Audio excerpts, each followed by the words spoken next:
허리야담을 찾아주셔서 감사합니다. 항상 건강하시고 좋은 일만 가득하시길 기원할게요. 지금 구독하시고 바로 오늘 야담 들어보시죠.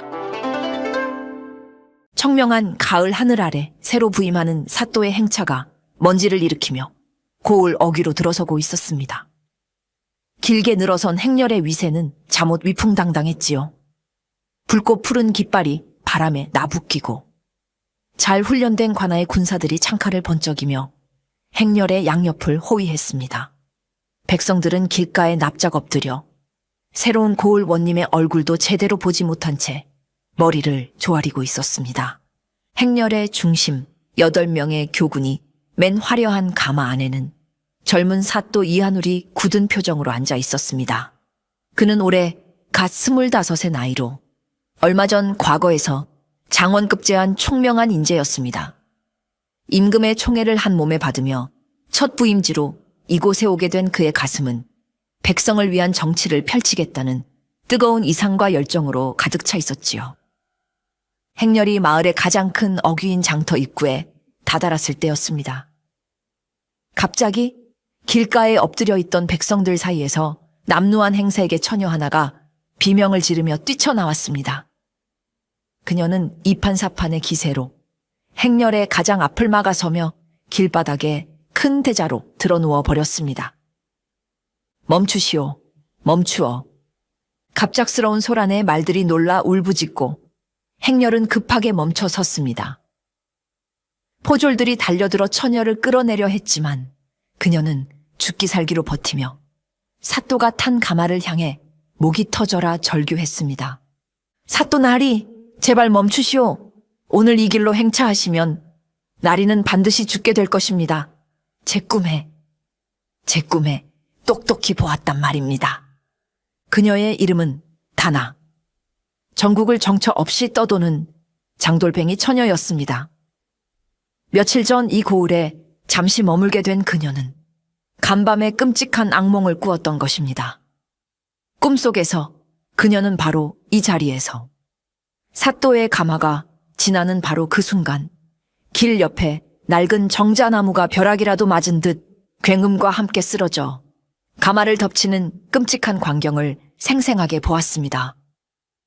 그녀는 그 꿈이 단순한 개꿈이 아님을, 곧 닥쳐올 재앙을 미리 보는 자신의 저주받은 능력임을 본능적으로 알고 있었습니다. 다나의 외침에 주변은 순식간에 아수라장이 되었습니다. 백성들은 미친 계집이 나타났다며 수군거렸고 포졸들은 감히 사또의 앞길을 막은 죄를 물어 그녀를 몽둥이로 내리치려 했습니다. 바로 그때 가마 안에서 멈추어라 하는 젊고 위험 있는 목소리가 울려 퍼졌습니다. 사또 이한울이었습니다. 그는 감에서 내려 소란의 중심에 선 다나를 차가운 눈으로 내려다 보았습니다. 네가 지금 무슨 망발을 하는 것이냐? 그의 목소리는 낮고 차분했지만 그 안에는 서슬퍼런 기운이 담겨 있었습니다. 가마에서 내린 젊은 사또 이한울의 모습은 그야말로 그림 속 선비처럼 훤칠하고 기품이 넘쳤습니다. 하지만 그의 눈빛은 얼음장처럼 차가웠지요. 그는 길바닥에 엎드린 채 자신을 올려다보는 다나를 마치 벌레를 보는 듯한 눈으로 내려다보았습니다. 내 인연, 네가 지금 누구의 앞길을 막고 무슨 망발을 짓거리는지 알고 있느냐? 다나는 그의 위험에 눌려 잠시 숨을 삼켰지만 이내 용기를 내어 다시 한번 호소했습니다. 망발이 아니옵니다, 나리. 제발 제 말을 믿어주십시오. 저기 저 낡은 정자나무가 곧 쓰러져 나리의 목숨을 앗아갈 것입니다. 제 꿈은 단 한 번도 틀린 적이 없나이다. 그녀는 손가락으로 길가에 위태롭게 서 있는 거대한 고목을 가리켰습니다. 수백 년은 좋게 되었을 법한 나무는 겉보기에는 멀쩡했지만 속은 이미 썩어 문드러져 있는 듯 보였습니다. 하지만 이한울은 그녀의 말을 콧방귀로도 듣지 않았습니다. 그는 성균관에서 경서를 통달하고 오직 이성과 합리만을 신봉하는 학자 출신이었습니다.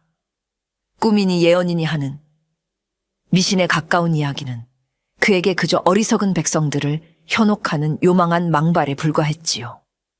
허튼 소리. 그는 단호하게 외쳤습니다. 나라의 법도는 꿈이 아니라 명백한 이치와 이성으로 세우는 것이다. 내년의 허무맹랑한 꿈 때문에 새로 부임하는 사또의 첫 행차를 멈출 수는 없는 노릇이다. 그는 옆에 서 있던 박포교에게 명했습니다. 저 미친 계집을 당장 끌어내어 관아에 옥에 가두어라. 그리고 사또의 행차를 방해한 죄를 엄히 물을 것이다. 날이 제발 다나의 절규를 뒤로 한 채 이한울은 차갑게 돌아서 다시 자신의 감에 올랐습니다.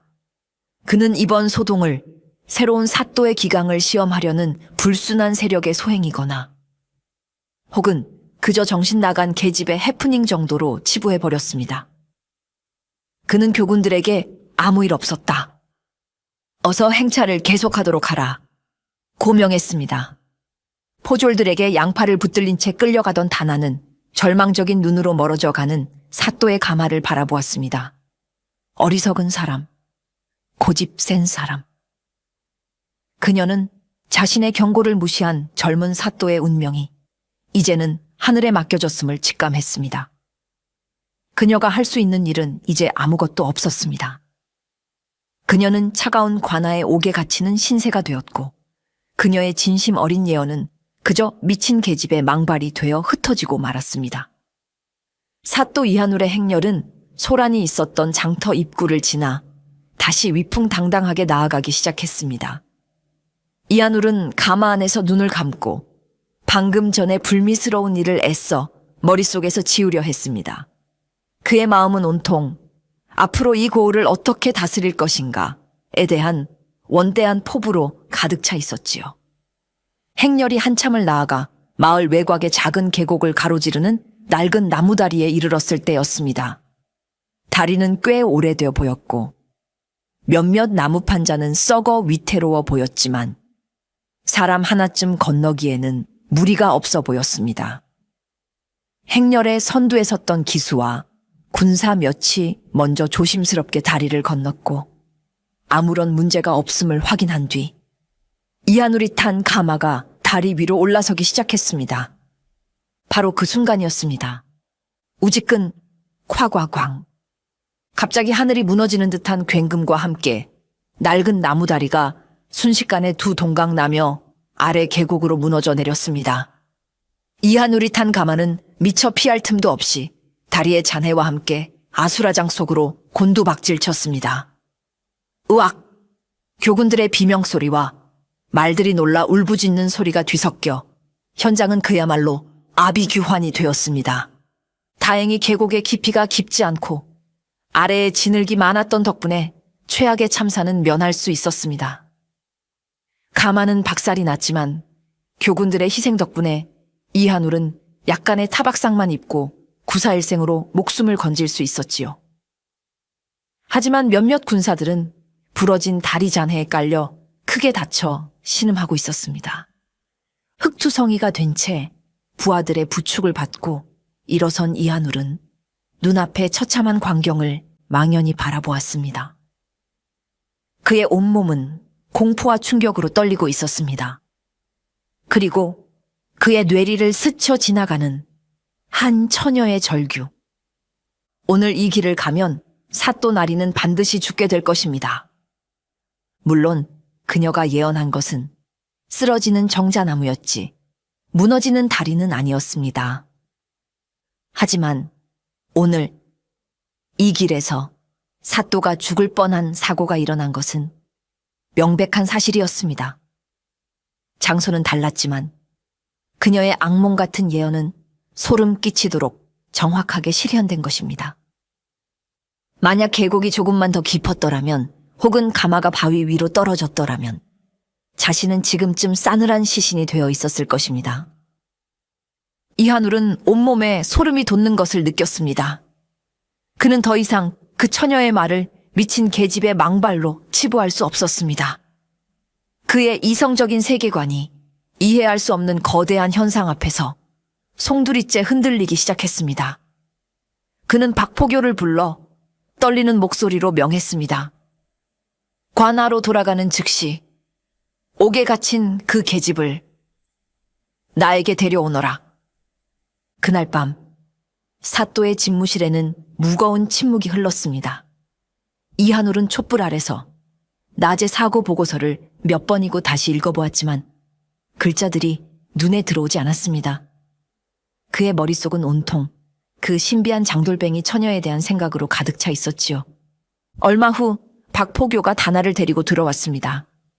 옥에 갇혀 있었음에도 불구하고 다나의 눈빛은 조금도 위축되지 않고 오히려 모든 것을 체념한 듯 담담했습니다. 그녀는 묵묵히 사또의 앞에 엎드렸습니다. 너는 대체 누구냐? 이한울이 마침내 입을 열었습니다. 오늘 일어날 일을 어찌 미리 알았던 것이냐? 솔직히 고하지 않으면 내년이 이 모든 일을 꾸민 요물로 오해받을 수도 있다는 것을 알아야 할 것이다. 그의 목소리에는 여전히 의심이 섞여 있었지만 낮의 오만함은 찾아볼 수 없었습니다. 다나는 고개를 들어 젊은 사또의 흔들리는 눈빛을 가만히 바라보았습니다. 그리고는 체념한 듯한 목소리로 자신의 비밀을 털어놓기 시작했습니다. 제 이름은 다나, 전국을 떠도는 장돌뱅입니다. 그녀는 아주 어릴 적부터 자신에게 깃든 기이한 능력에 대해 이야기했습니다. 저는 아주 어릴 적부터 곧 닥쳐올 재앙이나 좋지 않은 일들을 꿈을 통해 미리 보곤 했습니다. 처음에는 그저 불길한 꿈이라고만 생각했습니다. 하지만 제가 10살 되던 해 꿈에서 옆집 돌쇠네 소가 벼랑에서 떨어지는 것을 보았고 다음 날 정말로 그 소가 죽는 것을 목격했습니다. 15살에는 꿈에서 저희 마을에 큰 불이 나는 것을 보았고 며칠 뒤 정말로 마을 전체가 잿더미가 되었지요. 그녀의 목소리는 담담했지만 그 안에는 깊은 슬픔이 배어 있었습니다. 사람들은 처음에는 저를 신기해했지만 이내 저를 두려워하기 시작했습니다. 제가 나타나는 곳에는 늘 불행이 따른다며 저를 재앙을 부르는 아이라고 손가락질했지요. 심지어는 제가 요물이라며 마을에서 쫓아내야 한다는 말까지 나왔습니다.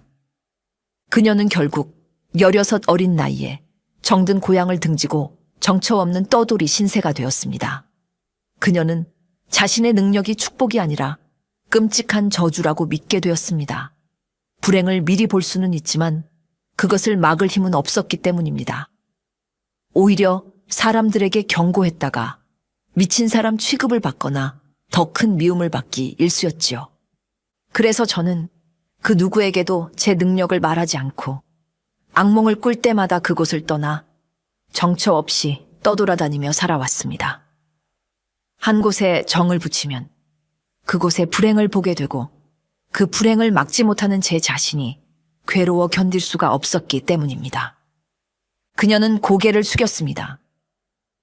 오늘 사또 나리의 앞을 막아선 것은 제 평생 처음으로 외면하지 않고 용기를 내어본 것이었습니다. 하지만 결국 저는 또다시 미친 계집 취급을 받고 옥에 갇혔을 뿐입니다. 이것이 바로 저의 운명인가 봅니다. 다나의 기구한 고백을 듣는 동안 이한울은 아무 말도 하지 못했습니다. 그의 머릿속은 극심한 혼란에 휩싸여 있었지요. 이성적으로는 도저히 믿을 수 없는 이야기였지만 오늘 낮에 겪었던 끔찍한 사고와 눈앞에서 담담히 자신의 저주받은 운명을 이야기하는 처녀의 슬픈 눈빛이 그의 이성을 계속해서 흔들고 있었습니다. 만약 이 처녀의 말이 모두 사실이라면 그는 생각했습니다. 만약 미래의 재앙을 미리 볼 수 있는 능력이 정말로 존재한다면 그것은 저주가 아니라 수많은 백성의 목숨을 구할 수 있는 하늘의 선물이 될 수도 있지 않을까. 그의 마음속에서 관료로서의 냉철한 판단력과 백성을 아끼는 뜨거운 마음이 팽팽하게 맞서고 있었습니다. 한참의 침묵 끝에 이한울은 마침내 결정을 내렸습니다. 그는 위험한 도박을 하기로 마음먹었습니다. 좋다. 그가 말했습니다. 내 말을 완전히 믿는 것은 아니다. 하지만 오늘 낮의 일을 생각해서 내게 기회를 한번 주겠다. 그는 자리에서 일어나 옥에 갇힌 죄수가 아닌 한 사람의 인격체로서 다나의 눈을 마주보며 말했습니다. 너는 지금 당장 옥에서 풀려날 것이다. 그리고 앞으로 관에 머물며 나의 곁에서 지내도록 하라. 그의 파격적인 제안에 다나는 물론이고 옆에 서 있던 박포교까지 깜짝 놀라 눈이 휘둥그레졌습니다. 사또나리 어찌 그런... 이한울은 손을 들어 박포교의 말을 막았습니다. 나는 내 능력이 참인지 거짓인지 내 눈으로 직접 확인해야겠다. 앞으로 네가 꾸는 모든 꿈을 빠짐없이 내게 고하도록 하라. 만약 내 능력이 참으로 증명된다면 나는 너의 그 능력을 너 개인의 불행을 점치는 데 쓰는 것이 아니라 이 고을의 백성들을 재앙으로부터 지키는 데 쓸 것이다. 그는 단에게 한 걸음 더 다가섰습니다. 그의 눈빛은 진지하고도 간절했지요. 그러니 나의 눈이 되어주시오, 다나. 그대가 보는 것을 내게 알려준다면 내가 가진 모든 힘과 지혜를 동원하여 그대가 보는 그 불행을 막아낼 것이오. 그대의 저주를 우리가 함께 희망으로 바꾸어 봅시다. 그날부터 다나는 관아의 후미진 별채에 머물게 되었습니다. 그녀는 더 이상 죄수가 아니었지만 그렇다고 자유로운 몸도 아니었지요. 그녀는 사또 이한울의 비밀스러운 눈이 되어 오직 그에게만 자신의 꿈 이야기를 전해야 했습니다. 처음 며칠 동안은 다행인지 불행인지 아무런 악몽도 꾸지 않았습니다. 다나는 이대로 평온한 날들이 계속되기를, 자신의 능력이 영원히 잠들어 버리기를 남몰래 기도했지요. 하지만 그녀의 바람과는 달리 며칠 뒤 새벽녘에 그녀는 또다시 끔찍한 악몽을 꾸고 비명을 지르며 잠에서 깨어났습니다. 온몸은 식은땀에 젖어 있었고 심장은 미친 듯이 뛰고 있었지요. 꿈의 내용은 짧았지만 너무나도 선명했습니다. 꿈속에서 그녀는 사또의 식사를 준비하는 관아의 주방을 보고 있었습니다. 낯선 얼굴의 주방 라인이 사또의 밥상에 오를 탕국에 아무도 몰래 검붉은 빛을 띠는 독초 가루를 넣는 장면이었습니다. 그리고 잠시 후 사또의 방에서 누군가 그 탕국에 은비녀를 넣어보는 장면이 이어졌습니다. 은비녀는 탕에 들어가자마자 그 끝이 시커멓게 변해버렸지요. 다나는 심장이 철렁 내려앉았습니다. 이것은 사또의 목숨을 노리는 독살 시도에 대한 예언이었습니다. 그녀는 날이 밝자마자 잠도 덜 깬 헝클어진 모습으로 이한울의 집무실로 달려갔습니다. 나리, 큰일 났습니다. 마침 아침 식사를 받으려던 이한울은 그녀의 다급한 모습에 놀라 물었습니다. 무슨 일이냐? 또 꿈이라도 꾼 것이냐? 예, 오늘 아침 나리의 수라상에 독이 들어갈 것입니다. 탕국에 독초가 들어갈 것이니 절대 드셔서는 아니 도옵니다. 다나의 말에 옆에 서 있던 박포교는 또 허튼 소리를 이라며 그녀를 제지하려 했습니다. 하지만 이한울의 표정은 심각했습니다. 그는 잠시 생각에 잠기더니 마침 아침 수라상을 들고 들어오는 나인을 향해 손짓으로 멈추게 했습니다. 잠깐. 그는 자신의 어머니 유품이라며 소중히 간직해오던 작은 은비녀를 품에서 꺼냈습니다. 그리고는 탕국을 가져온 나인과 다나 그리고 박포교가 모두 지켜보는 앞에서 은비녀를 탕국 속에 천천히 담갔습니다. 아무런 변화도 일어나지 않았습니다. 은비녀는 여전히 은빛으로 반짝이고 있었지요. 꺼보십시오, 나리. 저 계집의 망상입니다. 박포교가 의기양양하게 외쳤습니다. 다나의 얼굴은 하얗게 질렸습니다. 내 꿈이 틀렸단 말인가? 바로 그 순간이었습니다. 탕국 속에 잠겨있던 은빛녀의 가장 끝부분이 아주 미세하게, 하지만 분명하게 거무스름한 빛으로 변하기 시작했습니다. 마치 먹물이 물에 번지듯 검은 기운은 비녀를 타고 서서히 위로 올라오고 있었습니다. 모두가 숨을 죽이고 그 광경을 지켜보았습니다. 다나의 두 번째 예언이 소름 끼치도록 정확하게 실현되는 순간이었습니다. 은비녀가 검게 변하는 것을 목격한 순간 이한울의 집무실 안공기는 차갑게 얼어붙었습니다. 박포교는 자신의 눈을 의심하며 입을 떡 벌렸고 수라상을 들고 왔던 나이는 사색이 되어 그 자리에 주저앉아 벌벌 떨기 시작했지요.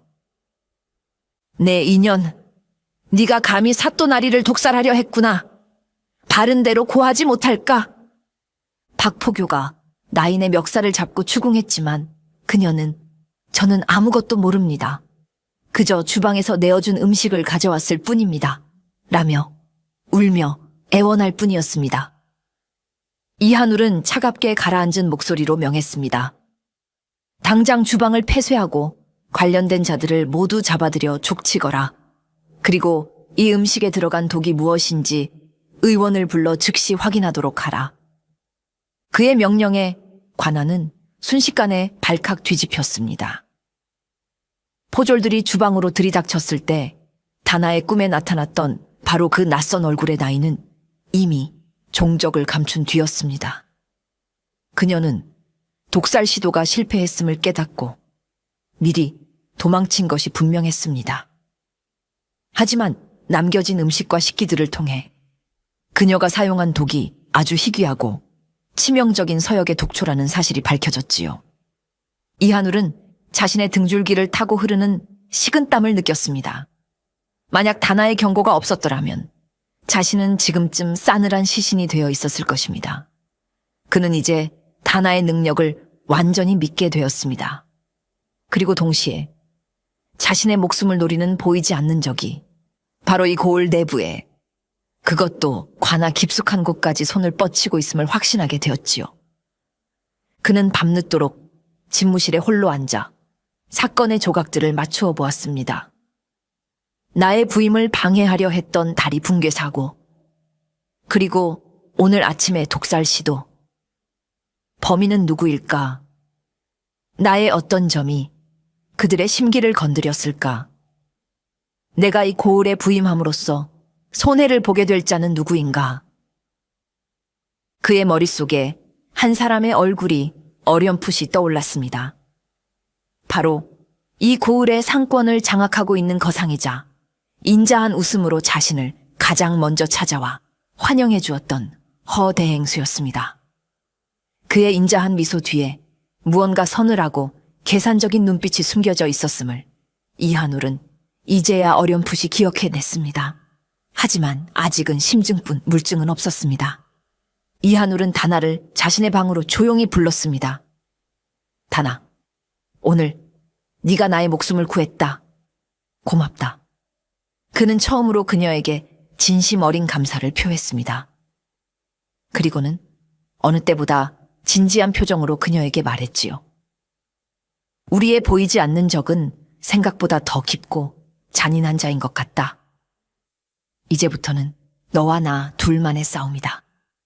독살 시도가 실패했다는 소식은 그날 밤 허대행수의 귀에도 들어갔습니다.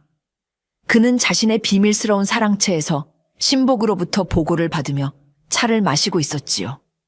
그의 얼굴은 평소처럼 인자한 미소를 띠고 있었지만 그의 눈빛은 뱀처럼 차갑고 섬뜩하게 빛나고 있었습니다.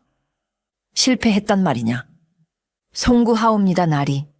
갑자기 사또가 음식에 은비녀를 넣어보는 바람에 심어두었던 계집은 이미 멀리 도망치게 하였사옵니다. 쯧쯧, 어리석은 것. 허대행수는 찻잔을 내려놓으며 혀를 찼습니다. 그의 계획은 완벽했습니다. 새로 부임한 젊고 이상주의적인 사또는 분명 자신이 수십 년간 쌓아온 비리의 탑을 위협할 존재였습니다. 그는 싹수가 노랄 때 잘라버려야 한다고 판단했지요. 처음에는 다리 붕괴 사고로 위장하여 처리하려 했지만 실패했고, 그래서 더 확실한 독살을 시도했던 것입니다. 대체 어디서부터 잘못된 것일까? 젊은 놈이 용케도 독이 들었음을 알아챘구나. 아니면 그 곁에 나를 방해하는 자가 있는 것인가? 그는 미간을 찌푸리며 생각에 잠겼습니다. 다음 날 아침 허대행수는 언제 그랬냐는 듯 인자한 웃음을 가득 머금고 관아를 찾아왔습니다. 그는 이한울에게 깊이 고개를 숙이며 마치 진심으로 걱정하는 것처럼 호들갑을 떨었지요. 아이고, 사또 나리. 밤새 안녕하셨습니까? 나리의 옥체에 변고가 생길 뻔했다는 끔찍한 소식을 듣고 한 걸음에 달려왔나이다. 대체 어떤 천인공노할 놈이 우리 어질고 현명하신 사또 나리를 해하려 든단 말입니까? 그의 연기는 실로 완벽했습니다. 이한울은 그의 속내를 짐작하면서도 겉으로는 예를 갖추어 그를 맞이했지요. 염려해 주시니 감사하오. 대행수. 허 대행수는 이때다 싶어 본론을 꺼냈습니다. 나리, 이번 일을 겪어보니 나리의 안위가 심히 걱정되옵니다. 관아의 경비가 너무 허술한 듯하니 부디 저의 충심을 받으시어 제가 부리는 사병들을 관아에 들여 나리의 곁을 지키게 해주시옵소서. 그들이라면 나리를 그림자처럼 호위하여 개미 한 마리 얼씬하지 못하게 할 것이옵니다. 그것은 아주 교활한 제안이었습니다. 사또를 보호한다는 명분으로 자신의 사람들을 관아 내부에 깊숙이 심어 사또의 일거수일투족을 감시하고 통제하려는 속셈이었지요. 이한울은 그의 검은 속내를 꿰뚫어보고 부드럽지만 단호하게 그의 제안을 거절했습니다. 대행수의 충심은 고마우나 관아의 일은 관아의 법도대로 처리하는 것이 맞소. 백성을 지켜야 할 사또가 일개 상인의 사병 뒤에 숨을 수는 없는 노릇이지. 나의 안위는 걱정하지 마시오. 허 대행수는 자신의 제안이 거절당하자 순간 얼굴이 굳었지만 이내 다시 인자한 미소를 지었습니다. 역시 사또 나리께서는 강단이 있으십니다. 알겠습니다. 그는 물러났지만 그의 눈에는 그렇다면 다음 수를 쓸 수밖에 하는 듯한 섬뜩한 살기가 스쳐 지나갔습니다. 허 대행수가 다녀간 후 관아에는 며칠간 평온이 찾아왔습니다. 하지만 그것은 폭풍전야의 고요함과도 같았지요. 이한울은 밤낮으로 허 대행수의 비리를 뒷조사했지만 그 교활한 늙은이는 좀처럼 꼬리를 잡히지 않았습니다. 그러던 어느 날 밤, 다나는 또다시 악몽을 꾸었습니다. 이번 꿈은 이전보다 훨씬 더 길고 불길했습니다. 꿈속에서 그녀는 거대한 창고 안에 서 있었습니다. 창고 안에는 백성들이 내년 봄까지 먹어야 할 쌀가마니들이 산처럼 쌓여 있었지요. 그런데 갑자기 그 쌀가마니 더미에서 검은 연기가 피어오르더니 순식간에 시뻘건 불길이 치솟아 올랐습니다. 불길은 창고 전체를 집어삼킬 듯 맹렬하게 타올랐습니다. 그리고 그녀는 또 다른 기이한 장면을 보았습니다. 불타는 창고 주변을 수백 수천 마리의 시커먼 쥐떼가 득실거리며 맴돌고 있었습니다. 쥐들은 불을 피하는 것이 아니라 오히려 불길 주변을 맴돌며 찍찍거리는 소리를 내고 있었지요. 그 모습이 너무나도 기괴하고 섬뜩했습니다. 안 돼. 다나는 비명을 지르며 잠에서 깨어났습니다. 온몸은 식은 땀으로 축축했고 코에서는 실제로 무언가 타는 듯한 매캐한 냄새가 나는 것 같았습니다. 그녀는 이번 꿈이 이전의 사고들보다 훨씬 더 크고 끔찍한 재앙을 예고하고 있음을 직감했습니다. 타오르는 쌀가마니는 명백히 관아의 양곡 창고에 불이 날 것이라는 경고였습니다. 백성들의 목숨 줄과도 같은 양식이 잿더미가 될 위기에 처한 것입니다. 하지만 그녀를 더욱 혼란스럽게 만든 것은 쥐떼의 의미였습니다. 왜 하필 쥐떼였을까? 불과 쥐는 대체 무슨 연관이 있는 것일까? 그녀는 잠 못 이루고 연관성을 찾기 위해 머리를 쥐어짰습니다. 이 악몽의 조각들을 제대로 맞추지 못하면 엄청난 비극을 막을 수 없다는 불안감이 그녀의 온몸을 짓눌렀습니다.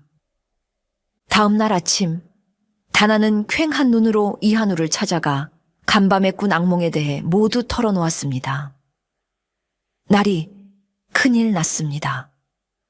관아의 양곡 창고에 곧 큰 불이 날 것입니다. 이한울은 그녀의 말을 듣고 표정이 심각하게 굳어졌습니다. 화재라, 그것이 사실이냐? 예. 하지만 그것이 전부가 아닙니다. 저는 불타는 창고 주변을 맴도는 수많은 쥐떼도 함께 보았습니다. 이것이 대체 무엇을 의미하는지 도무지 알 수가 없습니다. 다나는 답답한 표정으로 고개를 저었습니다. 이한울 역시 쥐떼의 의미에 대해 골똘히 생각에 잠겼습니다. 그는 서고로 가 역병과 재앙에 관한 온갖 서책들을 뒤져보았지만 화재와 쥐떼를 연결할 만한 단서를 찾을 수는 없었지요. 그때 묵묵히 생각에 잠겨있던 다나의 눈이 번쩍 뜨였습니다. 마치 흩어져 있던 구슬들이 한 줄에 꿰어지는 듯한 깨달음이 그녀의 머릿속을 스치고 지나간 것입니다. 나리, 알겠습니다.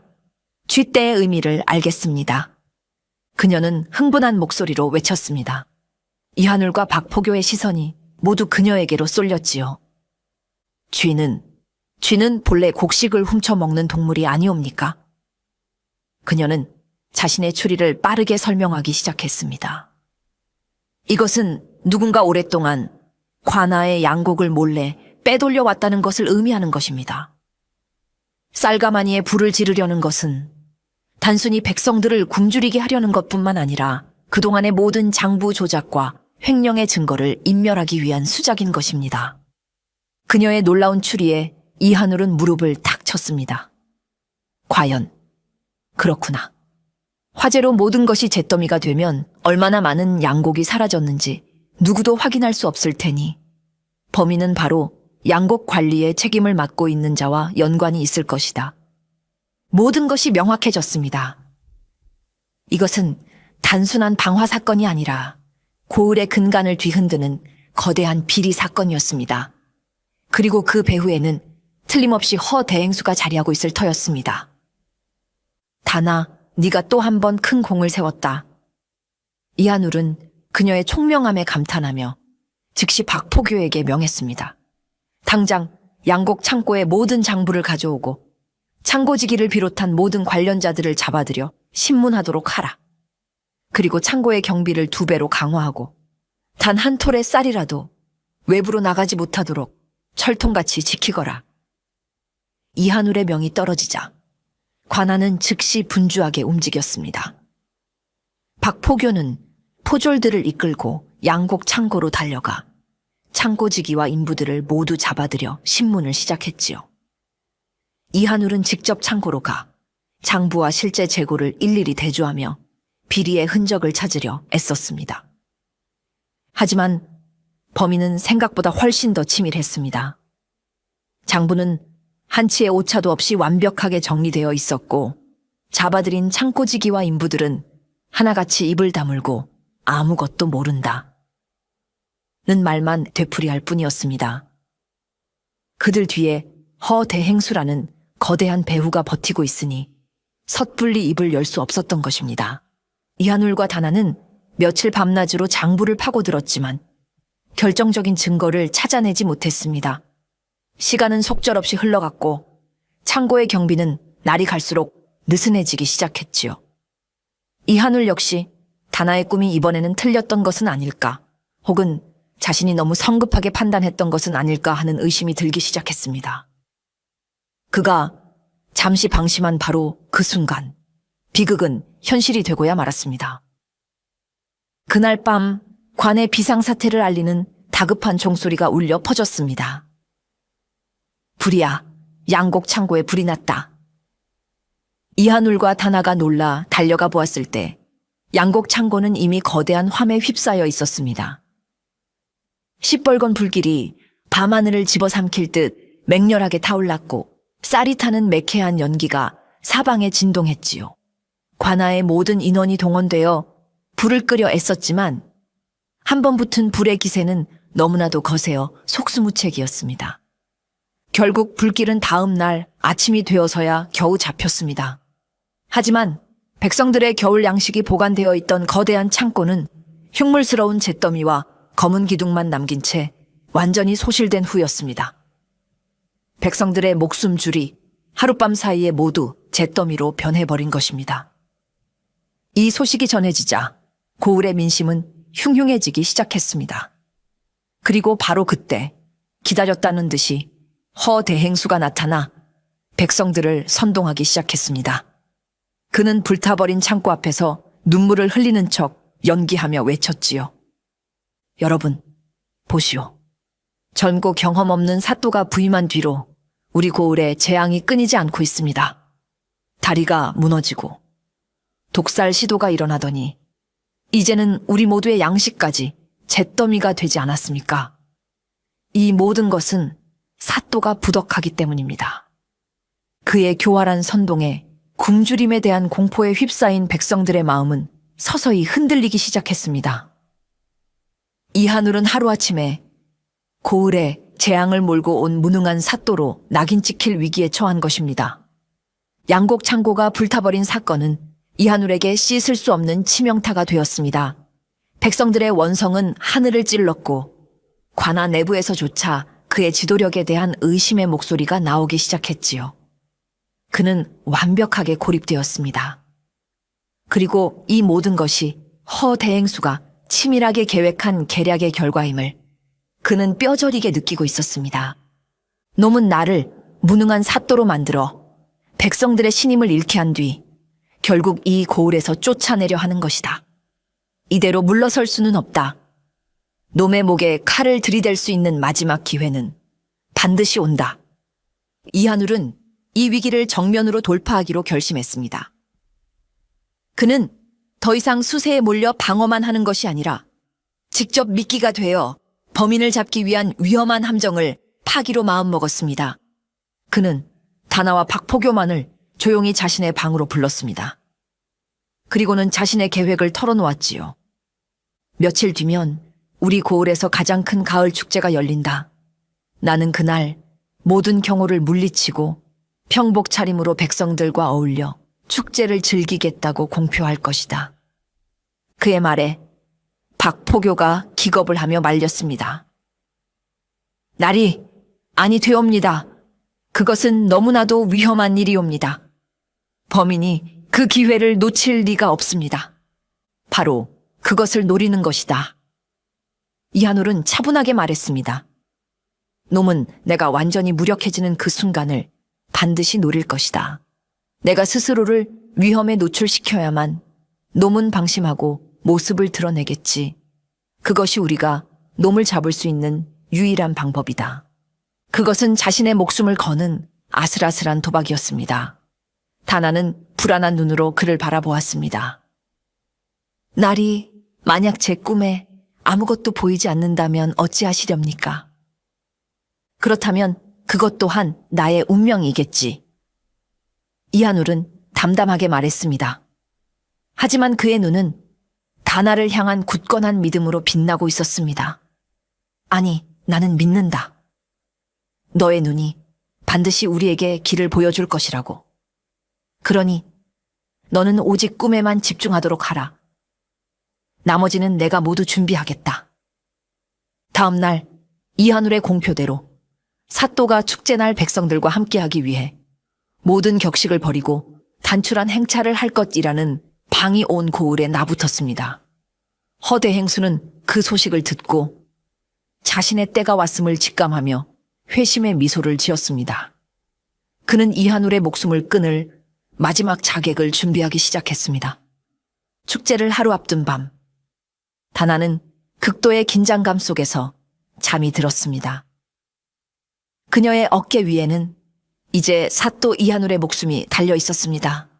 그녀는 제발 꿈을 꾸게 해달라고, 악몽이라도 좋으니 단서 하나만이라도 보게 해달라고 간절히 기도하며 잠을 청했습니다. 그날 밤 그녀는 그녀의 생애에서 가장 길고 가장 선명하며 가장 끔찍한 악몽을 꾸었습니다. 꿈의 시작은 휘영청 밝은 보름달이었습니다.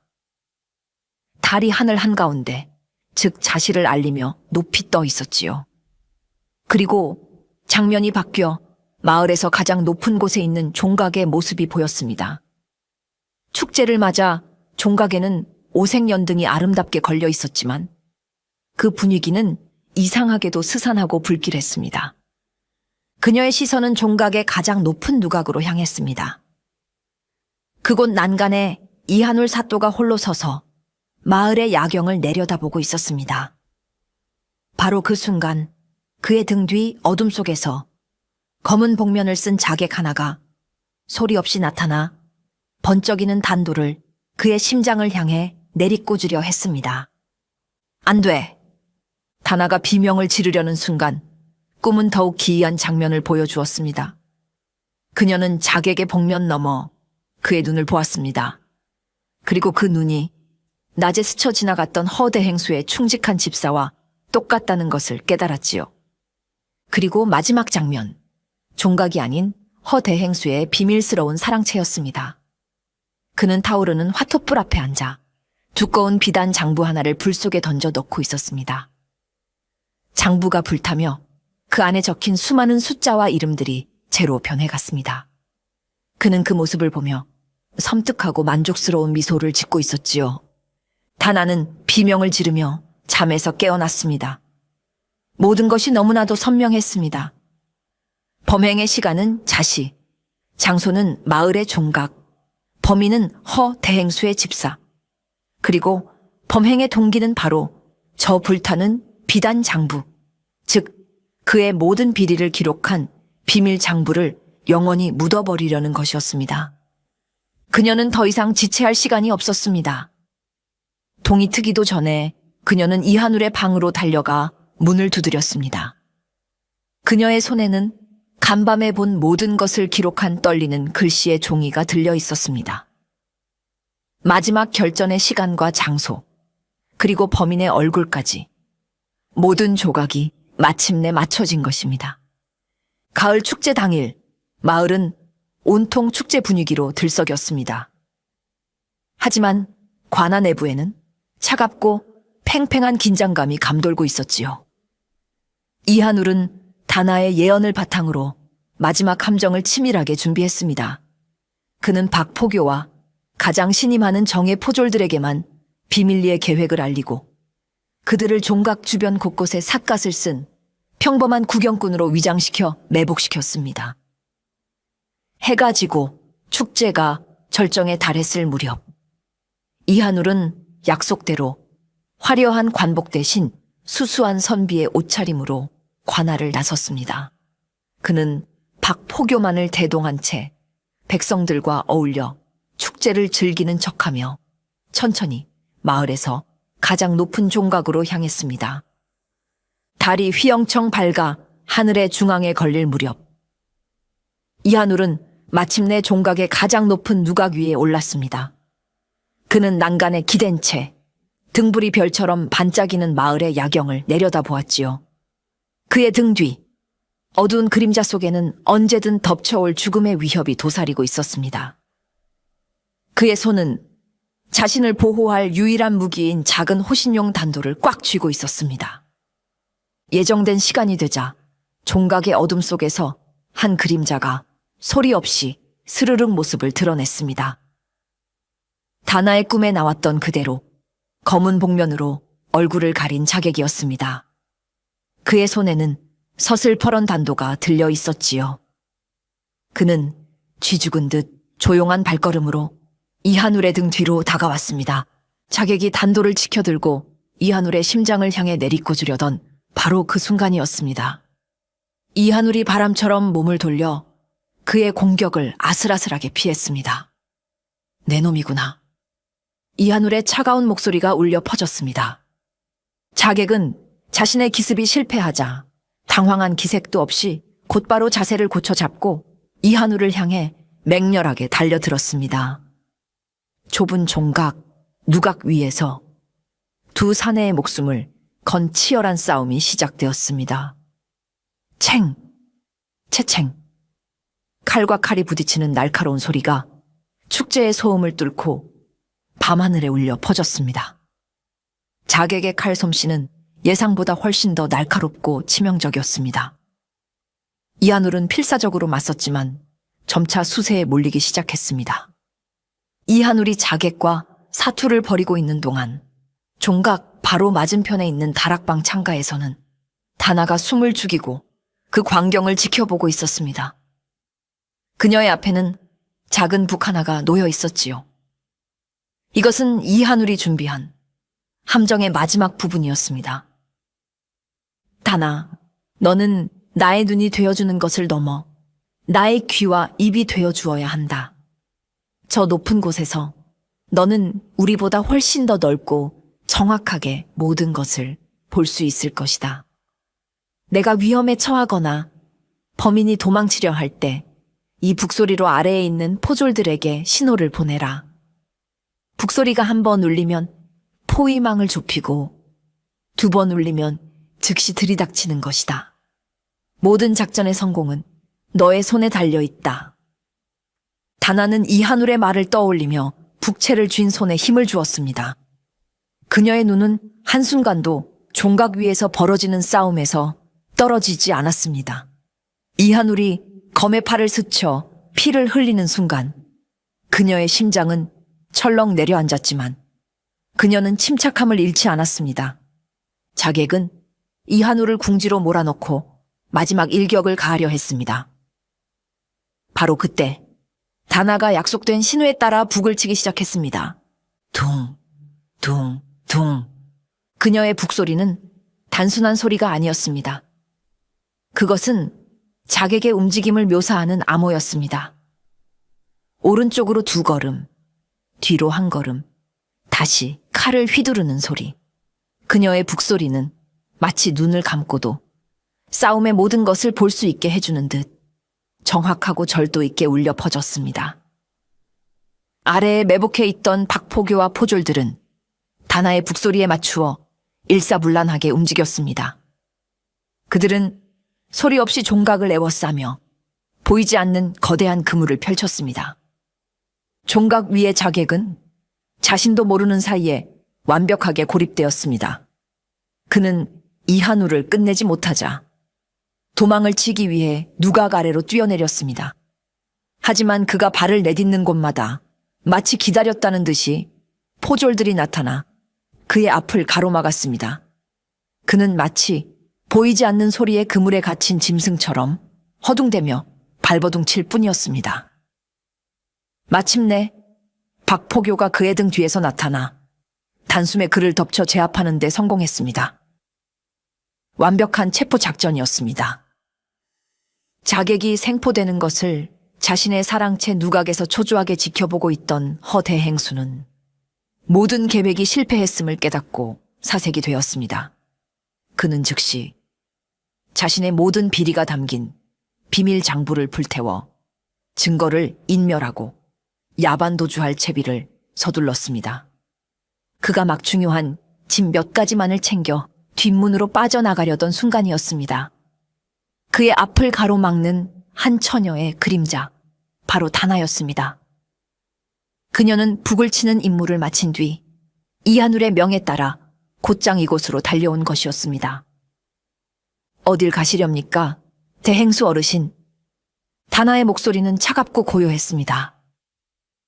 허대행수는 쥐새끼 같은 계집 하나쯤이야 하고 생각하며 그녀를 밀치고 지나가려 했습니다. 하지만 다나는 꿈쩍도 하지 않았지요. 모든 것이 끝났습니다. 당신의 끝을 제가 어젯밤 꿈에서 미리 보았거든요. 다나는 그의 눈을 똑바로 쳐다보며 말했습니다. 당신이 평생을 바쳐 모은 그 더러운 재물이 적힌 비단 장부는 이미 제 꿈속에서 잿더미가 되었더군요. 그녀의 신비하고 섬뜩한 말에 허대행수는 순간 온몸에 소름이 돋는 것을 느꼈습니다. 그는 이성을 잃고 품에서 단도를 꺼내 다나를 인질로 삼으려 했습니다. 비켜라! 비키지 않으면 이 계집의 목숨은 없다. 하지만 그의 발악은 허무하게 끝났습니다. 그의 등 뒤에서 어느새 당도한 이한울과 박포교, 그리고 수많은 포졸들이 나타나 그의 주변을 완벽하게 포위한 것입니다. 모든 것을 체포하라. 이한울의 서슬퍼런 명령이 떨어졌고 허대행수는 결국 모든 것을 체념한 채 그 자리에 주저앉고 말았습니다. 포졸들은 그의 비밀 사랑채를 수색하여 불에 타다 남은 장부의 조각들과 그가 빼돌렸던 막대한 재물을 찾아내는 데 성공했습니다. 그의 모든 악행이 만천에 드러나는 순간이었습니다. 인자한 가면 뒤에 숨겨져 있던 탐욕스러운 악인의 추악한 민낯이 마침내 벗겨진 것입니다. 허대행수가 체포되자 그의 비호 아래 온갖 악행을 저질러 왔던 하수인들과 그와 결탁했던 부패한 아전들까지 모두 줄줄이 붙잡혀 들어왔습니다. 이한울은 며칠 밤낮으로 그들을 직접 신문하여 그동안 고을에서 벌어졌던 모든 비리의 뿌리를 뽑아냈습니다. 불타다 남은 허대행수의 비밀 장부는 결정적인 증거가 되었습니다. 그 안에는 그가 어떻게 백성들의 토지를 빼앗고 세금을 횡령했으며 양곡을 빼돌려 부를 축적했는지가 낱낱이 기록되어 있었습니다. 양곡 창고 화재 사건 역시 창고지기와 짜고 장부를 조작한 사실을 덮기 위해 그가 저지른 짓이었음이 밝혀졌지요. 모든 진실이 드러나자 고을의 백성들은 경악을 금치 못했습니다. 그리고 자신들을 구해준 젊은 사또 이한울과 신비한 처녀 다나에게 아낌없는 칭송과 감사를 보냈습니다. 고을에는 마침내 진정한 평화가 찾아왔습니다. 이한울은 허대행수가 부당하게 빼앗았던 토지를 원래 주인들에게 모두 돌려주었고 횡령했던 세금을 이용해 불타버린 양곡 창고를 다시 짓고 굶주리는 백성들에게 쌀을 나누어 주었습니다. 그의 어진 정치는 백성들의 상처 입은 마음을 어루만져 주었고 고을은 예전보다 더 큰 활기를 되찾게 되었습니다. 백성들은 특히 다나의 신비한 능력에 대해 이야기하며 그녀를 고을을 지키는 선녀 혹은 미래를 보는 보살이라 부르며 칭송했습니다. 그녀가 나타나 사또의 목숨을 구하고 거대한 악의 무리를 소탕했다는 이야기는 입에서 입으로 전해지며 어느새 전설이 되어가고 있었지요. 다나는 자신에게 쏟아지는 사람들의 관심과 칭송이 어색하고 낯설기만 했습니다. 그녀는 평생을 자신의 능력을 저주하며 사람들의 눈을 피해 살아왔기 때문입니다. 하지만 이제 사람들은 더 이상 그녀를 두려워하거나 손가락질하지 않았습니다. 오히려 그녀를 고마워하고 존경의 눈빛으로 바라보았습니다. 그녀는 태어나 처음으로 자신의 능력이 누군가에게 도움이 될 수 있다는 사실을 깨닫게 되었습니다. 모든 사건이 해결되고 고을에 완벽한 평화가 찾아온 어느 날 아침, 다나는 조용히 짐을 꾸렸습니다. 그녀는 이한울의 집무실을 찾아가 마지막 인사를 고했지요. 나리, 그동안 베풀어 주신 은혜에 감사드립니다. 이제 저는 제 갈 길을 가야겠습니다. 이한울은 그녀의 갑작스러운 이별 통보에 놀란 표정으로 물었습니다. 가다니? 어디로 가려는 것이냐? 이제 이곳이 너의 집이 아니더냐? 백성들도 모두 너를 존경하고 따르는데. 다나는 씁쓸한 미소를 지으며 고개를 저었습니다. 아닙니다, 나리. 저는 장돌뱅이. 한 곳에 오래 머무를 수 없는 운명입니다. 저의 능력은 결국 불행을 부르는 능력입니다. 제가 머무는 곳에는 늘 크고 작은 재앙이 그림자처럼 따라붙을 것입니다. 더 이상 이 평화로운 고을에 저로 인한 불행의 씨앗을 남기고 싶지 않습니다. 그녀는 여전히 자신의 능력을 저주라고 믿고 있었습니다. 자신 때문에 벌어졌던 숱한 비극들이 그녀의 마음속에 깊은 상처로 남아 있었던 것입니다. 하지만 이한울의 생각은 달랐습니다. 그는 자리에서 일어나 떠나려는 다나의 앞을 막아섰습니다. 다나. 그는 처음으로 그녀의 이름을 다정하게 불렀습니다. 그것은 저주가 아니다. 그는 그녀의 어깨를 잡고 진지한 눈으로 그녀를 바라보며 말했습니다. 네가 본 것은 불행 그 자체가 아니라 불행을 막을 수 있는 기회였다.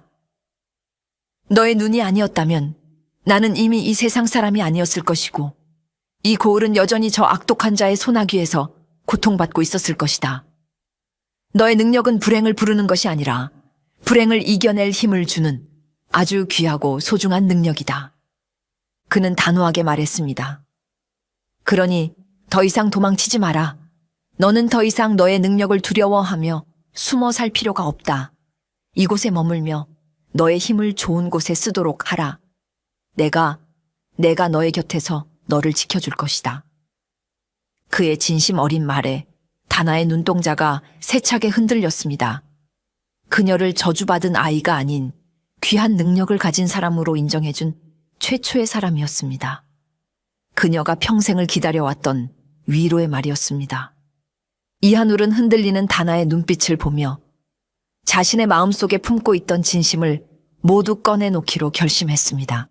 그는 한 걸음 더 다가서서 그녀의 손을 조심스럽게 잡았습니다. 다나, 나는 법과 이치로 세상을 배우고 그것으로 백성을 다스리려 했소. 하지만 이번 일을 겪으며 깨달았소. 내가 책에서 배운 법도만으로는 사람의 마음속 깊은 곳에 숨겨진 악의와 백성들이 겪는 진짜 아픔을 모두 헤아릴 수는 없다는 것을 말이오. 그는 그녀의 손을 더욱 굳게 잡으며 진심을 담아 말했습니다. 내게는 당신이 필요하오. 나의 이성이 닿지 않는 곳, 나의 눈이 보지 못하는 곳을 대신 보아줄 당신의 그 특별한 눈이 나에게는 필요하단 말이오. 그리고 그는 마침내 가장 중요한 말을 꺼냈습니다. 그것은 사또가 아닌 한 사내로서 한 여인에게 바치는 진솔한 고백이었습니다. 나는 법으로 이 고을의 질서를 바로 세우고 당신은 그 법이 미처 닿지 못하는 곳의 아픔과 위험을 미리 보아주시오. 내가 당신의 검과 방패가 되어주고 당신은 나의 등불과 눈이 되어주시오. 부디 나의 곁에서 이 고을의 미래를 함께 바라보는 나의 유일한 눈이 되어주지 않겠소. 그것은 청혼이었습니다. 신분이나 재물을 넘어 서로의 능력을 존중하고 서로의 부족함을 채워주며 함께 같은 길을 걸어가는 진정한 동반자가 되어달라는 간절한 청혼. 그는 그녀에게 단순히 아내가 되어달라고 말하지 않았습니다. 그는 그녀에게 자신과 함께 고을을 다스리는 동등한 동반자가 되어달라고 청한 것입니다. 다나는 그의 뜨거운 눈빛과 진심 어린 고백에 더 이상 자신의 운명을 비관하며 도망칠 수 없었습니다. 그녀의 눈에서 뜨거운 눈물이 흘러내렸습니다. 하지만 그것은 슬픔의 눈물이 아닌 태어나 처음으로 느껴보는 벅찬 감동과 행복의 눈물이었습니다.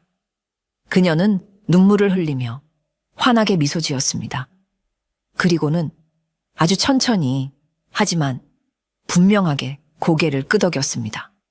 이한울과 다나의 혼인 소식은 온 고을의 가장 큰 경사가 되었습니다. 백성들은 자신들을 구해준 어진 사또와 신비한 능력을 가진 선녀 같은 처녀의 결합을 제1처럼 기뻐하며 축복해 주었지요. 두 사람의 혼례는 화려하지는 않았지만 고을 모든 사람들의 진심, 어린 축하 속에서 따뜻하게 치러졌습니다. 그날 이후 다나는 더 이상 자신의 능력을 저주라 여기지 않았습니다. 그녀는 이제 악몽을 피해 도망치는 외로운 떠돌이가 아니었습니다.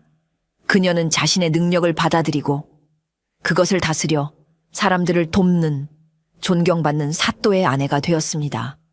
그녀는 여전히 가끔 악몽을 꾸었습니다.